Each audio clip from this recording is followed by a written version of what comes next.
এই যে বেলগুলো উনি শরবত বানিয়ে বিক্রি করছেন, এটা খুবই ভালো কাজ। তৃষ্ণার্ত মানুষ এখন, গরম লেগেছে অত্যন্ত, তাই না? কিন্তু বেলগুলো ভেঙে উনি এই যে নষ্ট করে ফেলেছেন। তো ভেঙে আপনি যে এক্সিবিট করেছেন, এখানে লক্ষ লক্ষ গাড়ি ঘোড়া চলছে। গুলিস্তানের মোড় না এটা? এখানে কি লক্ষ লক্ষ গাড়ি ঘোড়া চলে? লক্ষ লক্ষ, হাজার না, lakh lakh, right. Use gathering হয় এখানে। ধুলাবালি ওড়ে কিনা? এই ধুলাবালি এখানে পড়ছে। আপনি ভেঙে রেখেছেন কেন? এটা গোটা থাকতে পারতো না? গোটা বেল যদি থাকে তবুও তো দেখা যায়। গোটা বেল যদি থাকে তাহলে তো নষ্ট হবে না, কয়েকদিন পর্যন্ত বেল ভালো থাকবে। পাকা বেল, এটা তো পাকা বেল। আমরা নরমালি যে ডিসপ্লে যে ইউজ করি না, হ্যাঁ, এর উপরে একটা লেয়ার ফেলাই।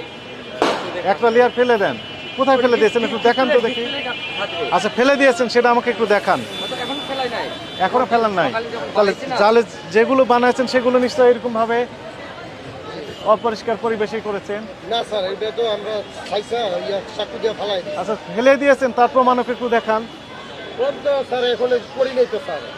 আচ্ছা, পারেন না তো? এগুলো গ্লাসে আছে, সেগুলো কি? রাইট, গোটাই থাকবে, ইনটেক্ট থাকবে। উনি যখনই ভাঙবেন, ভেঙে সরাসরি জুস করে দিয়ে দিবেন। রাইট, ওই জন্য বুঝতে পারছি। আপনি এই লাইনে না হেঁটে অন্যদিকে যাচ্ছেন কেন? জি স্যার, এটাই আমার ভুল। আপনি কি মন থেকে বলছেন ভুল হয়েছে না? ইনশাআল্লাহ আমি আজকের পর থেকে আর এরকম খোলা রাখবো না। আপনি রাখলে আমার চা শাস্তি দিবেন। খোলা রাখবেন না? ঠিক এই একটা কথা কইছেন স্যার। হ্যাঁ, ঠিক আছে, ভালো বলেছেন।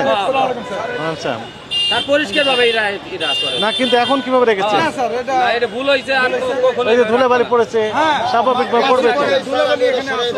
এখন থেকে আচ্ছা, দ্বিতীয় কথা শুনেন। ভাই আপনি ওই যে উনি বাম হাত ঢুকে দিয়েছেন, দেখেন ওই যে পানিতে, লেবুর পানিতে, ওই পানি দিয়ে তো আপনি জুস করে খাওয়াচ্ছেন। আমরা তো ডান হাত দেওয়ার সমস্যা, কারণ হাত তো ময়লা, জীবাণু থাকতে পারে। উনি বাম হাত ঢুকে দিয়েছেন, ওই পানি আপনি জুস করে খাওয়াচ্ছেন। তাহলে এই জুস বা এই শরবত খাওয়া কি নিরাপদ না অনিরাপদ? অনিরাপদ।